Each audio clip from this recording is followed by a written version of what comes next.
Pandemi COVID-19 yang terjadi di Indonesia telah mengubah kebiasaan dan gaya hidup masyarakat.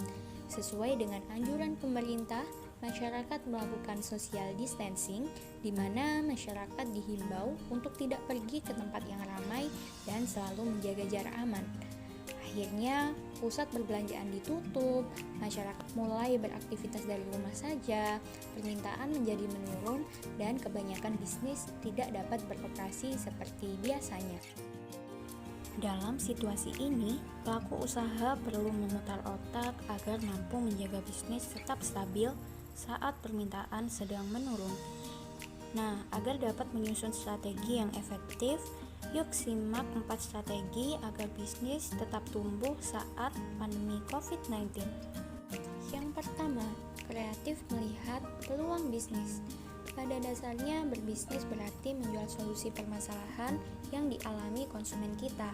Saat permintaan turun, artinya solusi yang ditawarkan bisnis kita sudah tidak relevan dengan kebutuhan konsumen.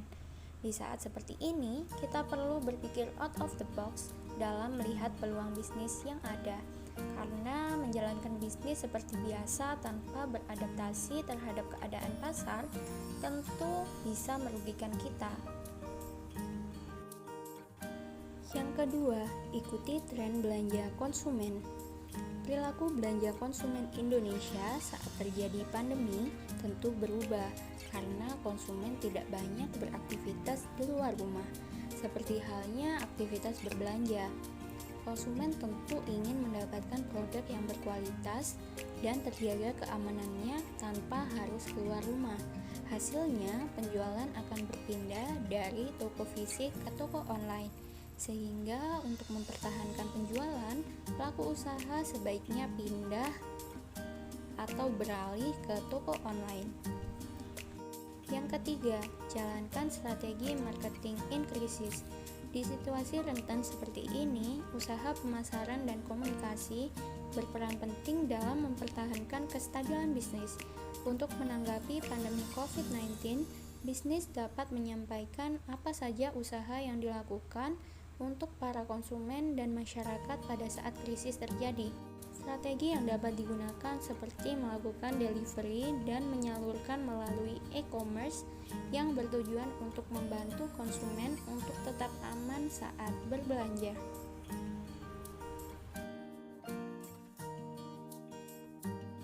Yang keempat, susun rencana untuk beberapa bulan ke depan. Masa-masa sulit akibat pandemi COVID-19 pasti akan berakhir. Namun sayangnya kita tidak dapat memprediksi hal tersebut.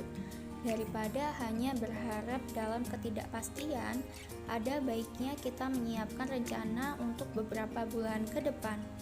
Dengan skenario di mana pandemi COVID-19 masih berpengaruh pada bisnis kita. Kita perlu menganalisis bagaimana bisnis kita mengalami perubahan dan terpengaruh selama beberapa bulan ke depan. Kita dapat melihat dari segi operasional, biaya, stok, dan masih banyak lagi. Selain itu, lakukan analisis dan mitigasi atas risiko-risiko yang dapat mengganggu bisnis kita dalam beberapa bulan ke depan. Hal tersebut dilakukan untuk mempertahankan kestabilan bisnis agar tetap bertahan di tengah pandemi COVID-19. Oke, itu tadi penjelasan dari kami. Terima kasih telah menonton video ini.